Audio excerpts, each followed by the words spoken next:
सभी को मेरा नमस्कार। लास्ट वीडियो के अंदर हम लोगों ने सब्स्टिट्यूशन मेथड सॉल्व किए थे। क्वेश्चन नंबर 1 हमने सॉल्व किया था एक्सरसाइज 3.3 का। आज हम वर्ड प्रॉब्लम्स को सॉल्व करेंगे कि किस तरह वर्ड प्रॉब्लम्स को हम लोग फॉर्म करते हैं लीनियर इक्वेशंस के अंदर, और देन उसके बाद हम लोग सब्स्टिट्यूशन मेथड को सॉल्व करेंगे। जैसे कि मैंने यहाँ पे क्वेश्चन नंबर फर्स्ट आपके पास लिख रखा है, the difference between two number is 26। दो नंबर्स का डिफरेंस, दो नंबर्स को माइनस करने पे कितना आंसर आया आपके पास 26 आया है। तो क्या एक इसी लाइन को हम लोग फॉर्म कर लें, हम line to line equations form करेंगे। तो फर्स्ट लाइन आपको क्या बोल रही है, दो नंबर्स का डिफरेंस, डिफरेंस का मतलब माइनस। क्या वो दो नंबर आपको पता है क्या है, नहीं पता, तो हम उन दो नंबर्स को क्या मान लेते हैं, एक को x मान लेते हैं और एक को क्या मान लेते हैं, y मान लेते हैं। दोनों नंबर्स का डिफरेंस का मतलब होता है माइनस। दोनों नंबर्स को माइनस करने पे कितना आंसर आ रहा है, 26 आंसर आ रहा है। ये बन गई आपकी फर्स्ट इक्वेशन, बहुत सिंपल सी, ठीक है। ये बन गई आपकी first equation. And one number is 3 times the other, और एक नंबर दूसरे नंबर का क्या है, 3 टाइम्स है। एक नंबर मतलब कि x, ये जो नंबर है वो दूसरे नंबर का 3 टाइम्स मतलब 3 इंटू है वो। तो हम इसको क्या कर देंगे, एज ए इक्वल्स में लगा देंगे कि ये नंबर इस नंबर का क्या हो जाएगा, आपके पास 3 टाइम्स हो जाएगा। ये बन गई हमारी सेकेंड इक्वेशन। अब हमको यूज करना है सब्स्टिट्यूशन, जो आपको बहुत इजीली आता है। सब्स्टिट्यूशन जो आपको आता है वो ये है कि हमारे फर्स्ट स्टेप क्या है, रीअरेंज करना। लेकिन अगर आप देखोगे तो सेकेंड इक्वेशन आपकी ऑलरेडी रीअरेंज हो रखी है। जो आपकी सेकेंड इक्वेशन है ना, वो ऑलरेडी क्या है, रीअरेंज हो रखी है। x की वैल्यू आपको पहले से पता है कि 3y है। तो हम क्या करेंगे, इसको सीधा सब्स्टिट्यूट कर देंगे हम लोग। Substitute the value of x in equation number किसमें, फर्स्ट के अंदर। तो फर्स्ट में अगर सब्स्टिट्यूट करते हैं तो हमारे पास इक्वेशन है x minus y is equal to 26। Second equation substitute का करनी है x की जगह, तो 3y minus y is equal to 26। तो यहां पे आपके पास क्या बचेगा, 2y is 26 and y is equal to 13, क्योंकि 2 वहां पे जाके क्या हो गया, डिवाइड हो गया। तो ये आपके पास आ गई y की वैल्यू। अब आप इसको क्या कर दो, पुट कर दो। Put the value of y in equation number second. अब सेकेंड में इसको आप क्या कर दो, पुट करोगे तो x is equals to 3y था, तो 3 इंटू 13 हो जाएगा, जो कि कितना हो जाएगा आपके पास 39। ये आ गई आपकी दूसरी वैल्यू x वेरिएबल की। तो ये फर्स्ट क्वेश्चन बहुत इजीली फॉर्म भी हो गया और सब्स्टिट्यूशन मेथड से सॉल्व भी हो गया, क्योंकि आपने लास्ट वीडियो में वो कर रखा था, ठीक है। तो ये हमारे पास यहाँ पे दोनों वेरिएबल्स का आंसर आ गया है। चलते हैं क्वेश्चन नंबर सेकंड की तरफ। क्वेश्चन नंबर सेकंड है, the larger to supplementary angles exceed the smaller by 18 degrees, find them. Supplementary angles क्या होते हैं, सप्लीमेंट्री एंगल्स वो एंगल्स होते हैं जिन दो एंगल्स को जोड़ने पर 180 डिग्री आता है। The sum two numbers are said to be supplementary if the sum of their angles is 180 degree. अगर उन दोनों को जोड़ने पर कितना आंसर आता हो, 180 आता हो, वो दोनों क्या होते हैं आपके पास, सप्लीमेंट्री एंगल्स होते हैं। तो दो एंगल्स का मतलब एक एंगल x और दूसरा एंगल y, दोनों को जोड़ने पर कितना आएगा आपके पास, 180 डिग्री आएगा। ये बन गई आपकी फर्स्ट इक्वेशन, ओके। दूसरा क्या है आपके पास यहाँ पे, लार्जर, ये बोल रहा है क्वेश्चन के अकॉर्डिंग कि जो छोटा है ना वो बड़े वाले से, बड़ा वाला कितना बड़ा है उससे, 18 डिग्री बड़ा है। मतलब दोनों को माइनस अगर हम करते हैं, दोनों को अगर हम माइनस करते हैं तो 18 का गैप आता है। बड़ा है इसका मतलब गैप होगा, तो दोनों को माइनस करने पे कितना गैप आता है, 18 का। ये बन गई आपकी सेकंड नंबर की इक्वेशन। क्या हम इस ही इक्वेशन को x is equal to 18 plus y लिख सकते हैं क्या इसी इक्वेशन को हम लोग 18 प्लस वाई लिख सकते हैं क्या, यस। तो ये हमारी बन गई इक्वेशन नंबर थर्ड। अब अगर ये इक्वेशन नंबर थर्ड आपके पास बन गई है तो हम इसको क्या कर देंगे, सब्स्टिट्यूट कर देंगे, जो कि आपको बहुत अच्छे से आता है। तो सब्स्टिट्यूट करेंगे हम कौन सी इक्वेशन में, फर्स्ट इक्वेशन के अंदर। तो x plus y is equal to 180, ये आपकी फर्स्ट इक्वेशन है। इसमें हम 18 प्लस वाई को क्या कर देते हैं, सब्स्टिट्यूट कर देते हैं, और ये आपके पास दूसरा y जो आपकी इक्वेशन में है। Is equals to 180। 18 यहाँ प्लस का है तो इसके पास जाके क्या हो जाएगा माइनस का, तो 2y is equals to 180 minus 18। y is equals to, अगर हम दोनों को माइनस करते हैं यहाँ पे तो हमारे पास कितना आंसर बचेगा, इधर यहाँ पे बचेगा हमारे पास 162 डिवाइडेड बाय 2, तो y का आंसर क्या आ जाएगा आपके पास 81 आ जाएगा। ये आपका पहला वेरिएबल आ गया है, y इज इक्वल्स टू 81।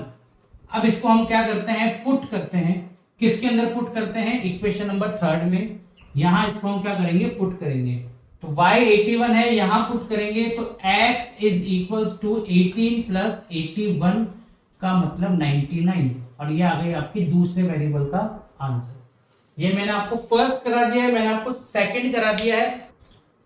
तो क्वेश्चन नंबर 4 हमको क्या बोल रहा है कि एक सिटी के अंदर टैक्सी का जो फेयर होता है उसका कोई सिस्टम दे रखा है। उस टैक्सी के फेयर का सिस्टम ये है कि जो टैक्सी ऑटो रिक्शा वाले हैं, जो टैक्सी वाले हैं, वो किसी भी पैसेंजर से एक फिक्स्ड चार्ज लेते हैं। चाहे आप बहुत दूर जाओगे, चाहे आप बहुत पास में जाओगे, वो फिक्स चार्ज तो वो लेंगे ही लेंगे। फिक्स चार्ज के अलावा आप जितने डिस्टेंस ट्रेवल कर रहे हो, सपोज आपको 10 किलोमीटर जाना है तो आपको 10 किलोमीटर का जो फेयर है वो तो देना ही पड़ेगा, प्लस फिक्स चार्ज भी देना पड़ेगा। अगर आप 1 किलोमीटर भी जाते हो तो वो फिक्स चार्ज और वो 1 किलोमीटर आपका दोनों मिला के जो टोटल फेयर होगा वो आपसे जो है टैक्सी वाला लेगा। ये कुछ क्वेश्चन है आपका क्वेश्चन नंबर 4, जिसमें सबसे पहली कंडीशन क्या है, तो सबसे पहली कंडीशन ये है कि एक 10 किलोमीटर की जर्नी है, मतलब एक पैसेंजर को 10 किलोमीटर ट्रेवल करना है, तो उसका जो किराया है वो लेता है 105 रुपीज 10 किलोमीटर का। तो मैंने आपको भी क्या बताया कि जो टैक्सी वाले हैं वो एक क्या लेते हैं हमारे से, फिक्स्ड चार्ज लेते हैं। क्या लेते हैं, एक फिक्स्ड चार्ज, जिसको हम लोग क्या मान लेते हैं, एक्स मान लेते हैं। और उसके अलावा वो हमसे एडिशनल डिस्टेंस का जो है, जितना हम डिस्टेंस ट्रेवल कर रहे हैं, एडिशनली जितना हम डिस्टेंस ट्रेवल कर रहे हैं ना, जितना हमने डिस्टेंस ट्रेवल किया है उसका भी एक फिक्स्ड चार्ज वो हमसे लेते हैं, जो कि है y रुपीज। ओके, तो अगर आपके पास जर्नी है, अगर आपकी जर्नी 10 किलोमीटर्स की है, कितने किलोमीटर्स की है, 10 किलोमीटर्स की, तब आपको फिक्स चार्ज तो देना ही पड़ेगा। साथ ही साथ जितने किलोमीटर आपने ट्रेवल किया है, अगर आपने 1 किलोमीटर किया है तो 1y, अगर आपने 2 किलोमीटर किया है तो 2y, ऐसे ही अगर आपने 10 किलोमीटर किया है तो 10y, और इन दोनों को जोड़कर जो आएगा वो आपका टोटल फेयर आएगा 105 रुपीज। ये बन गई आपकी फर्स्ट इक्वेशन। ऐसे ही अगर जर्नी जो 15 किलोमीटर की हो, कितने किलोमीटर की हो, 15 किलोमीटर की, तो फिक्स्ड चार्ज तो फिक्स ही है, एक्स ही है वो तो, लेकिन डिस्टेंस के अकॉर्डिंग वो जो फेयर है वो थोड़ा सा बढ़ जाएगा, 15y हो जाएगा। तो यहाँ पे हम लोग टोटल फेयर कितना लेंगे, 155 रुपीज का लेंगे। ये आपकी हो गई सेकंड इक्वेशन। ठीक है, अब हमारे पास फर्स्ट इक्वेशन भी है, हमारे पास सेकंड इक्वेशन भी है। तो अब हमारा नेक्स्ट काम क्या है, थर्ड स्टेप, हमारा फर्स्ट स्टेप है सब्स्टिट्यूशन का, वो है रीअरेंज करना।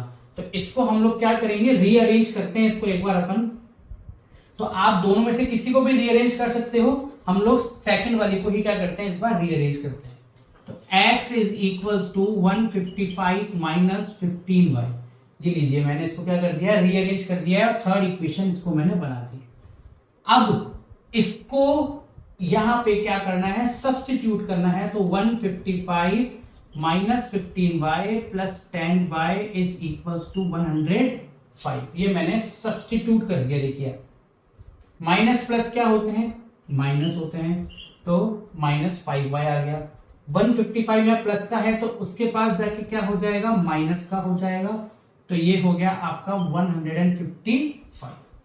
y इज इक्वल्स टू, अगर हम इन दोनों को करते हैं तो माइनस का 50 अपॉन माइनस का 5, y इज इक्वल्स टू 10, मतलब वो आपसे 10 रुपीज पर किलोमीटर ले रहा है कि अगर आपको 1 किलोमीटर जाना है तो आपको यहाँ पे क्या देने पड़ेंगे, 5 रुपीज पर किलोमीटर आपको देना पड़ेगा।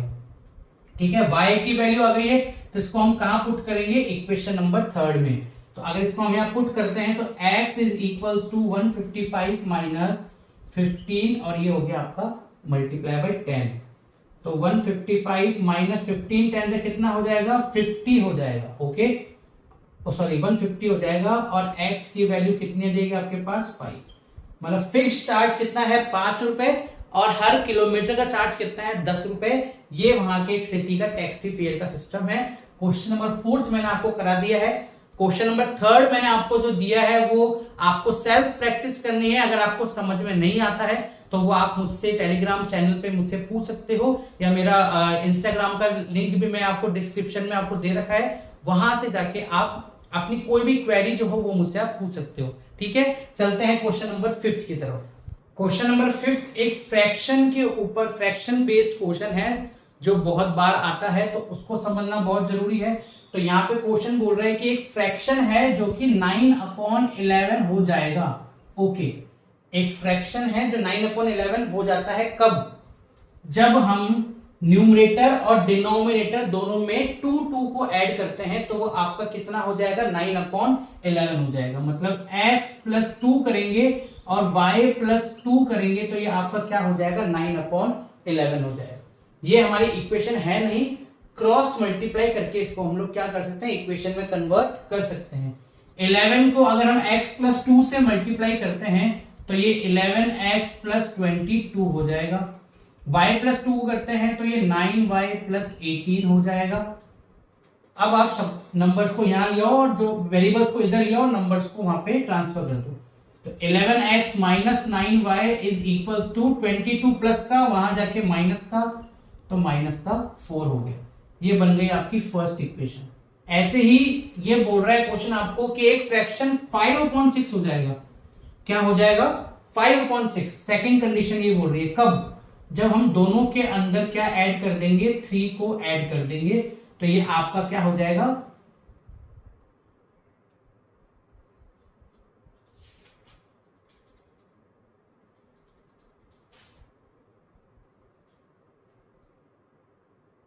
तो आपका ये 5/6 हो जाएगा। ये आपकी सेकंड नंबर, फर्स्ट नंबर की इक्वेशन है, ये आपकी सेकंड नंबर की इक्वेशन है। ओके, नाउ वापस से हम क्या करेंगे, आप इसको क्रॉस मल्टीप्लाई करेंगे।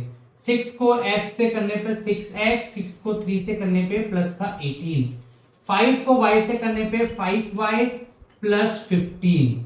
ठीक है, अब आप इसको क्या करो, वेरिएबल्स को एक तरफ, नंबर को एक तरफ। तो 6x माइनस का 5y is equals two plus का 18 वहां जाके माइनस का 18, तो माइनस का 3 इज द आंसर।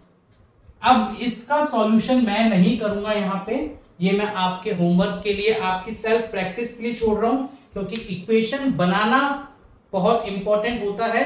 सब्स्टिट्यूशन को आप बार बार सॉल्व करोगे और बहुत सारे क्वेश्चन सॉल्व करोगे, उसकी प्रैक्टिस आपको हो जाएगी। लेकिन इक्वेशन कैसे बनाते हैं वो मैंने आपको यहाँ पे सिखा दिया है क्वेश्चन नंबर 5 का। अब आपको एक काम करना है कि आपको सब्स्टिट्यूशन लगा के इसका आंसर फाइंड आउट करना है, जो कि मुझे पता है आप लोग आराम से कर सकते हो।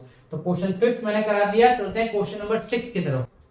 Question number 6 age based question है। एज वाले क्वेश्चंस हैं जो मैं आपको पहले ही एक्सरसाइज में, जो हमने 3.1 एक्सरसाइज की थी, तब मैंने आपको समझाया था उन क्वेश्चंस के बारे में। तो एक बार दोबारा समझ लेते हैं क्वेश्चन क्या बोल रहा है हमको। क्वेश्चन बोल रहा है आज से 5 साल बाद। ओके, पहली कंडीशन आज से 5 साल बाद की है कि आफ्टर 5 इयर्स, आज से 5 साल बाद जैकोब और उसके बेटे दोनों के बारे में बात चल रही है कि जैकोब की एज और उसके बेटे की एज आज से 5 साल बाद 3 टाइम्स हो जाएगी। जैकोब की एज अपने बेटे की एज की क्या हो जाएगी 3 टाइम्स। मैंने आपको समझाई थी एक चीज कि जब भी हम एज वाले क्वेश्चंस को सॉल्व करते हैं हम लोग प्रेजेंट एजेस को कंसीडर करते हैं। तो जैकोब की एज को मैं यहाँ पे लिख देता हूं कि जैकोब की एज x है और उसके बेटे की जो एज है वो क्या है y है। तो आज से 5 साल बाद दोनों की एज 5-5 साल बढ़ जाएगी। ये दोनों की एज मैंने क्या कर दी है 5 साल बढ़ा दी है। ओके, ये बात है समझने वाली। दोनों की एज को मैंने क्या कर दिया है 5 प्लस कर दिया दोनों की एज में। ओके, तो जैकोब ये बोल रहा है कि मेरी एज जो है ना वो तुम्हारी एज की 3 टाइम्स हो जाएगी। 3 टाइम्स का मतलब 3 से मल्टीप्लाई करेंगे तो वो उसकी एज हो जाएगी, उसके बेटे की एज की 3 टाइम्स। तो जो बेटे की एज है ना उससे हमको 3 को मल्टीप्लाई करना है। कंफ्यूज होता ना कि इसको 3 से मल्टीप्लाई करना है, तो ये जो एज है वो यही एज दोनों के क्या आएगी, इक्वल्स में आएगी। सॉल्व कर लेते हैं इसको आगे। x plus 5 is equals to 3y plus 15 multiply कर दिया, वेरिएबल को एक तरफ, नंबर को एक तरफ।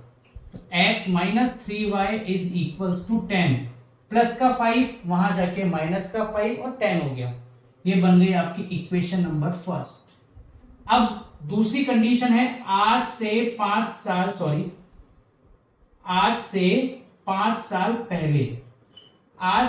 साल पहले आप, मैं, हम सब 5-5 साल कम होंगे, तो जैकब और उसका बेटा भी 5-5 साल क्या हो जाएगा, कम हो जाएगा। तो ये लीजिए हमने क्या कर दिया, दोनों की एज को 5 साल पीछे ले गए हैं, कम कर दिया है। लेकिन जैकब बोल रहा है मैं तुम्हारी एज का 7 टाइम्स था, तुम्हारी एज का 7 टाइम्स कौन था, मैं, मतलब मेरी एज तुम्हारी एज की 7 टाइम्स के बराबर थी। ये लिख, मैंने एक लाइन और ट्रांसलेट कर दी है कि मेरी एज तुम्हारी एज की 7 टाइम्स के बराबर थी। ये हमारे यहाँ पे कंडीशन बन गई। अब आप कर दो उसको सॉल्व। ये मैंने कर दिया है मल्टीप्लाई, वेरिएबल को एक तरफ, नंबर को एक तरफ, तो ये आपके पास कुछ बचेगा माइनस का 30। ये बन गई आपके पास सेकंड नंबर की इक्वेशन। इसको भी मैं सॉल्व नहीं करूंगा, सब्स्टिट्यूशन बहुत सारे क्वेश्चन आप लोगों ने प्रैक्टिस की है, मैं यहाँ पे आपको सिखा रहा हूं सिर्फ फॉर्म करना कि लीनियर इक्वेशंस की फॉर्मेशंस कैसे करनी है। सब्स्टिट्यूशंस आप जानते हैं कि सब्स्टिट्यूशन मेथड को कैसे सॉल्व करना है, कैसे अप्लाई करना है, कैसे एक्स और वाई की वैल्यू निकालनी है। तो यहाँ पे हमारी जो 3.3 एक्सरसाइज है वो कंप्लीट हो गई है। नेक्स्ट वीडियो के अंदर हम लोग 3.4 एक्सरसाइज को स्टार्ट करेंगे। अभी हमने सब्स्टिट्यूशन मेथड सीखा, वहां पे हम एक नया मेथड सीखेंगे जिसका नाम है एलिमिनेशन मेथड। क्या होता है वो मेथड, किस तरह सॉल्व करते हैं, इन सारे क्वेश्चंस का आंसर आपको मेरी नेक्स्ट वीडियो में मिल जाएगा। अगर आपने इससे पहले वाली मेरी वीडियो नहीं देखी है तो आपको ऊपर लिंक आ रहा होगा, वहां से जाके देख सकते हैं, नहीं तो डिस्क्रिप्शन में आपको मेरी प्रीवियस वीडियोस का लिंक मिल जाएगा। अगर आपको ये मेरी वीडियोस अच्छी लगी हैं, इसको लाइक कीजिए, अपने दोस्तों के साथ शेयर कीजिए और खूब सारी प्रैक्टिस करते रहिए।